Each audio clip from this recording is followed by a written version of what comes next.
everyone, this is me RJ Kalpana and you are watching Unscripted Chats with RJ Kalpana। हर दिन एक नई कहानी। तो सबसे पहले आज के खास दिन के बारे में मैं आपको बता देती हूँ।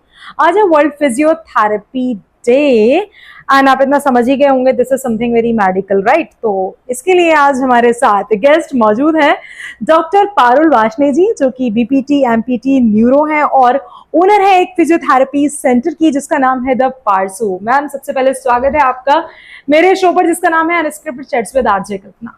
थैंक यू कल्पना।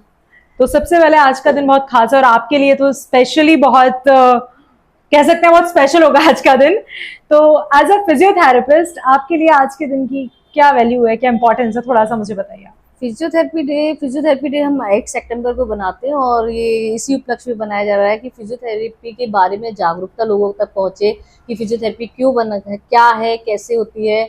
और ये 1951 से लंदन में फिजियोथेरेपी दिवस बनाया गया था और उसी दिन से ये आज तक हम बना रहे हैं और इसको सेलिब्रेट करते हैं। चलिए, आज के खास दिन पे तो हम खूब सारी बातें करेंगे, बहुत सब कुछ जानेंगे आपसे। बट सबसे पहले मैं जानना चाहूंगी, जो आपने ये सेंटर ओपन किया है द पारसू और जिसके माध्यम से आप लोगों को ट्रीटमेंट दे रहे हैं, लोगों को ठीक कर रहे हैं, इसके बारे में थोड़ा सा बताइए। इसको आपने कैसे शुरू किया, इसकी जर्नी थोड़ा सा मैं जानना चाहूँगी। हाँ, मुझे ये क्लिनिक रन करते हुए 2 साल हो गए हैं और सबसे पहले तो जाहिर सी बात है मैंने इसको नाम एक सिलेक्ट करा था परसू PARSU और इसका नाम है the pain and advance rehabilitation solution unit. और इसके अंदर हमें ना पेन और रिहेबिलिटेशन की जितनी भी प्रॉब्लम्स है उसको सॉल्व करने के लिए मैंने क्लिनिक बनाया और सबसे बड़ी बात कि फीमेल होकर एक चैलेंजिंग वर्क दिया। डेफिनेटली क्योंकि मतलब लड़कियों के लिए, फीमेल्स के लिए तो हर काम बहुत टफ होता है और ऐसे में आप इस फील्ड में भी हैं, देन आप अपना खुद का एक फिजियोथेरेपी सेंटर रन कर रही हैं, तो डेफिनेटली आप बहुत सारे चैलेंजेस फेस कर रहे होंगे। अच्छा, बीइंग अ वर्किंग वुमेन मैं जानना चाहती हूँ कि हमें सोसाइटी का प्रेशर ज्यादा झेलना होता है या फैमिली का प्रेशर ज्यादा? दोनों बिल्कुल दोनों। इतना ही प्रेशर फैमिली का भी होता है कि कैसे करोगी, क्या करोगी, बच्चे कैसे मेंटेन करोगी, एजुकेशन कैसे देखोगी। अच्छा, बच्चों को मेंटेन करना सिर्फ औरतों का ही काम होता है? नहीं, दोनों का ही है। लेकिन फिर भी प्रेशर है ये, और सोशल भी कि मतलब अगर बच्चा गिर भी गया है तो माँ जो है क्लिनिक पर है इसलिए गिर गया। ये तो गलत बात है ना। फादर भी तो जॉब पे रहते हैं और उस टाइम पे कुछ हो जाए तो हम ब्लेम नहीं करते फादर को, लेकिन मदर को हर सोसाइटी ऐसे ही चल रही है, वही चेंज करना है कि दोनों का ही काम है। अच्छा, आपको लगता है कभी बदलेगा, खासतौर से इस वाले एस्पेक्ट में जहां बात कर रहे हैं? बिल्कुल बदलेगा, क्योंकि आज मेरा बच्चा मुझे वर्क करते हुए देख रहा है। उसको ये पता है कि मैं किस तरीके से काम कर रही हूँ और दोनों किस तरह से कर रही हूँ, तो शायद वो अपनी आगे समझेगा कि मुझे भी किचन में भी करना है और हम लोग दोनों एग्जैक्टली मैं चाहूंगी भी वो करेंगे। चलिए अपने टॉपिक पे वापस आते हैं। तो आज फिजियोथेरेपी डे हम मना रहे हैं, तो सबसे पहले मैं यही जानना चाहती हूँ कि फिजियोथेरेपी होता क्या है? फिजियोथेरेपी एक दर्द की चिकित्सा पद्धति है और इसके अंदर है ना हम रिहेबिलिटेशन और साथ में रिकवरी भी कवर करते हैं, जिसके अंदर मैनुअल मोबिलाइजेशन और आपकी इलेक्ट्रोथेरेपी सब इंक्लूड होते हैं, जिसके द्वारा हम पेशेंट को ठीक करते हैं और इसको भौतिक चिकित्सा के नाम से जानते हैं। अच्छा, इसकी जरूरत किन किन पेशेंट्स को पड़ती है? फिजियोथेरेपी देखो, सबसे पहले तो मुझे ये बताओ कि दर्द को तुम दोस्त मानती हो दुश्मन? कुछ दर्द तो ऐसे होते हैं वो थोड़े ठीक से लगते हैं, लाइक कई बार कमर में लाइक ऐसे करते हैं तो बड़ा अच्छा सा फील होता है, तो वो तो लगता है कि ठीक है। लेकिन वो जो जिसमें चला ना जाए, हाथ भी ना उठाया जाए, ऐसे वाला पेन थोड़ा सा दुश्मन टाइप लगता है। वही बता रही हूँ कि दर्द हमारा दोस्त है और एक अच्छा दोस्त है। जैसे एक अच्छा दोस्त है ना, आपको बताता है कि तेरे में ये कमी है, पेन इज अ प्लेजर, नहीं तेरे में ये कमी है, तेरे में ये कमी है, ये ऐसा नहीं करना था। तो दर्द एक हमारा डायग्नोस्टिक फीचर्स है जो हमें ये इंडिकेट करता है कि आपकी बॉडी में कुछ ना कुछ चल रहा है जी, है ना। तो पेन हमें दोनों तरीके से हो सकता है, या तो हमें कोई डिसीज हो रही हो या फिर मैकेनिकल पेन हो, तो हम उसी पे काम करते हैं। तो फिजियोथेरेपी दर्द निवारक के साथ साथ आपको ये आजकल तो इतनी एडवांस टेक्निक हो गई, बहुत सारे फील्ड इसका बढ़ गया है। और ये एक है ना आपकी कार्डियो, जो कि आपने अभी कोविड में देखा होगा, कार्डियो फिजियोथेरेपी का बहुत इंपॉर्टेंट रोल रहा है। पूरा चेस्ट फिजियोथेरेपी एक बहुत इंपॉर्टेंट रोल है, जिसके द्वारा स्पूटम को बाहर निकालते हैं और आपके है ना ऑक्सीजन लेवल बढ़ जाता है, जो पूरे कोविड टाइम में भी चला था। इसके अलावा आजकल तो फिजियोथेरेपी आपके गायनी की फील्ड में और आपके न्यूरो बच्चों की फील्ड में, और आप देख लो बहुत सारी डिसीज होती हैं, बहुत काम आ रहा है आजकल। तो बहुत हर एडवांस बहुत कुछ हो चुका है फिजियोथेरेपी में भी।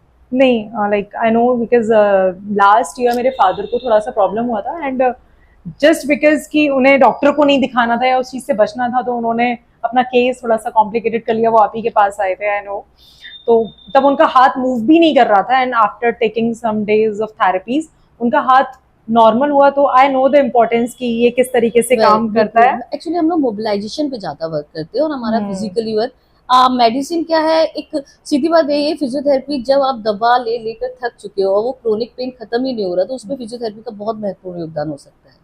अच्छा, इस बार का जो थीम है लो बैक पेन, उसके बारे में थोड़ा सा जानना चाहूँ। हाँ, इस वो बार क्या हम है? फिजियोथेरेपी डे पर लो बैक पेन थीम है हमारी, जिसमें कि हमारा जो फिजियो का रोल है वो प्रिवेंशन और मैनेजमेंट पर है। और हर साल हमारी नई थीम लेकर हम लोग काम जागरूक करने की कोशिश करते हैं। और जैसे कि लो बैक पेन, मुझे लगता है कोई भी ऐसी एज नहीं होगी जिसने कभी फील ही ना करा हो। एक छोटा बच्चा भी कमर दर्द सहता है और एक बहुत एजेड जिसकी बहुत ज्यादा एज हो गई होगी उसने भी कमर दर्द सहा होगा। तो वही तो हमारी हम इसे थीम है इस कैसे बार। कंट्रोल कर सकते हैं, या किन किन चीजों से हम इसे प्रिवेंट कर सकते हैं? प्रिवेंट की बात पहले तो मैं कॉज बताना चाहूंगी कि इसके कारण क्या क्या हो सकते हैं। और लो बैक के कॉज है ना, अगर हम दो तरीके से कैटेगरी करें तो एक स्पेसिफिक कॉज हो सकते हैं, दूसरे टेम्परेरी कॉज।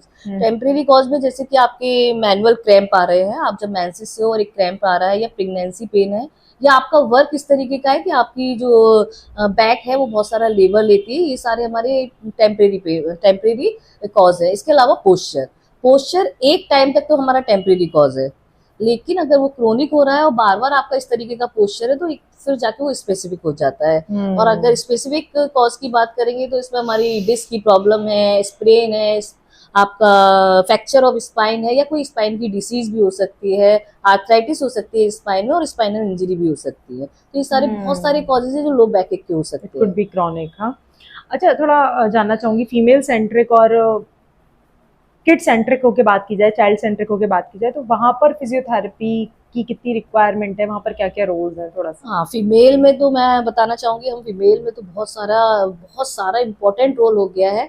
अब गर्भावस्था से लेकर आप जब तक पीरियड बंद नहीं होता तब तक फिजियो का बहुत इंपॉर्टेंट रोल है। आपकी प्रेगनेंसी में जो पेन होता है उसमें भी हम physio, antenatal postnatal exercise, antenatal exercise वो आपकी पूरे 9 महीने जो एक्सरसाइज चलती है, प्रेगनेंसी आपने कंसीव करा हुआ है उसमें हम कौन सी एक्सरसाइज करा सकते हैं जिससे कि आगे हमारी पेल्विक फ्लोर मजबूत रहे।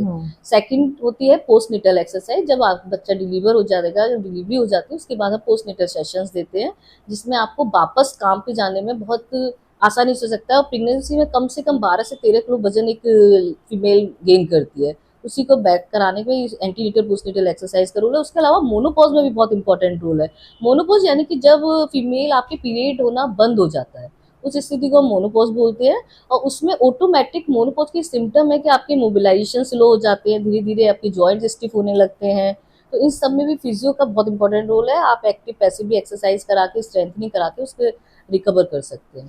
अच्छा, मैं एक चीज जानना चाहूंगी, कई बार क्या होता है कि हम लोग यूट्यूब से एक्सरसाइजेस वगैरह देख के अपने आप को ठीक करने की कोशिश करते हैं, तो मतलब ये कितना ठीक है? क्योंकि मेरे हिसाब से तो हमें हमेशा एक डॉक्टर की देखरेख में, एक फिजियोथेरेपिस्ट की देखरेख में ही कोई चीज करनी चाहिए। तो इस पर आप क्या कहना चाहेंगे? यूट्यूब पर बिल्कुल डेफिनेटली यूट्यूब पर बहुत कुछ दिखाया जाता है, लेकिन किसी भी, मुझे लगता है चिकित्सा पद्धति में सबसे पहले डायग्नोस कि आपके लिए क्या जरूरी है क्या जरूरी नहीं है। और फिजियोथेरेपिस्ट का काम ही यही है कि आपको उसकी गाइडेंस में कौन सी एक्सरसाइज करनी है कौन सी नहीं करनी, किससे। एक्चुअली फिजियोथेरेपी में पोस्चर का बहुत इंपॉर्टेंट रोल है कि आपकी मसल्स पर कम से कम स्ट्रेन आ सके। अगर आप सारी एक्सरसाइज कर रहे हो, पता नहीं किस एक्सरसाइज पे, किस मसल्स पे स्ट्रेन आ रहा है किस पे नहीं आ रहा, तो उसकी फिजियो की गाइडेंस बहुत जरूरी है कि जब आपको क्या करना है और क्या नहीं करना।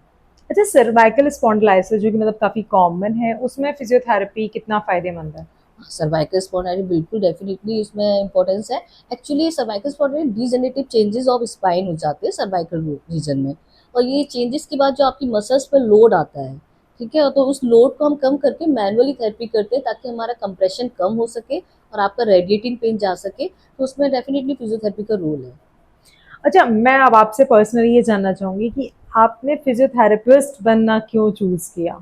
हाँ, ऐसा तो मैंने कभी सोचा नहीं था, लेकिन हाँ, एक मेडिकल लाइन मुझे चाहिए थी जो मैं कुछ ऐसा कर सकूं कि मुझे काम करना था, डॉक्टर बनना था? बिल्कुल काम करना था। और ऐसा नहीं, मेरा बीडीएस में भी सिलेक्शन हुआ था, लेकिन बीडीएस उस टाइम शायद मैं ग्रेजुएशन कर रही थी और मेरे पापा को जिसने जैसी विदाई दी होगी, मेरा बीडीएस नहीं हो पाया। लेकिन ये हाँ, डेफिनेटली आज फिजियोथेरेपी में अपने सर की वजह से ही हूँ। एक धिंगरा सर थे डीएस कॉलेज के, उन्होंने ही मेरे पापा को फोर्स करा बहुत ज़्यादा, और उन्हीं की वजह से ही आज मैं हूँ। और शायद मैंने उन्हें बहुत सर्च भी करा, मुझे भी थोड़े दिन पहले ही पता चला कि वो अब है भी। ओके।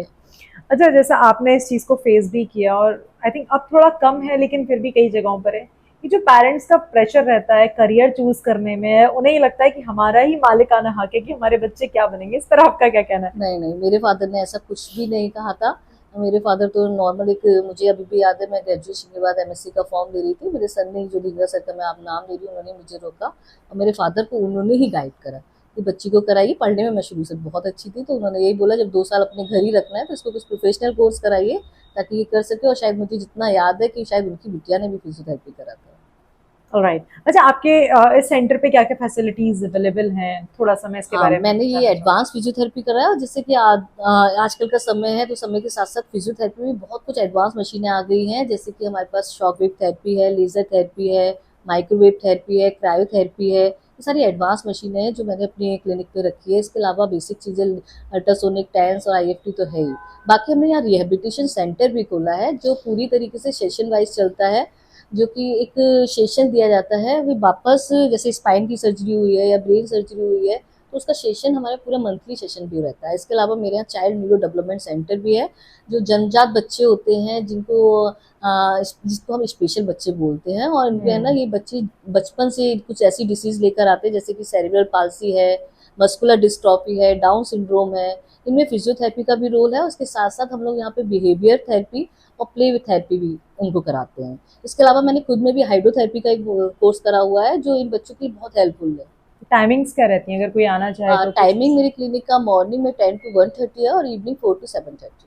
चलिए, बहुत अच्छा लगा मैम आपसे बात करके। तो आज का दिन बहुत स्पेशल है आपके लिए और आपकी लाइन से जुड़े हर एक डॉक्टर के लिए, हर स्टूडेंट के लिए जो परस्यू कर रहा है अपना करियर। तो आज के इस खास दिन पर क्या एक मैसेज देना चाहेंगे आप अलीगढ़ वालों को? मैं बस यही बोलना चाहूँगी और स्पेशली अपने पेशेंट को बोलना चाहूँगी, कभी जो जैसा आज हो आप, तो ज़रूरी नहीं, आप मेहनत करते रहिए, कल आप ज़रूर ठीक होंगे और 100% ठीक होंगे और never give up. Thank you ma'am, thank you so much. और इतनी सारी बातें आपने हमारे साथ शेयर करी। तो गाइज, अगर आपका कोई भी सवाल है, आपको कोई प्रॉब्लम है जो आप मैम से डिस्कस करना चाहते हैं, मैम से जानना चाहते हैं, वो आप कमेंट बॉक्स में कमेंट करके बता सकते हैं। बट मेक श्योर वो फिजियोथेरेपी से रिलेटेड ही होना चाहिए। हाँ, समझ रहे हैं ना आप मेरी बात? चलिए, आज का जो हमारा शो रहा अनस्क्रिप्टेड के साथ साथ इन्फॉर्मेटिव भी था, एंड आई होप आपको बहुत अच्छा लगा होगा। तो फीडबैक भी शेयर करिए कमेंट बॉक्स में और नेक्स्ट एपिसोड का वेट करिए जो कि बहुत जल्दी आएगा। और देखते रहिए unscripted chats with RJ Kalpana. Thank you so much for watching us. Thank you so much ma'am.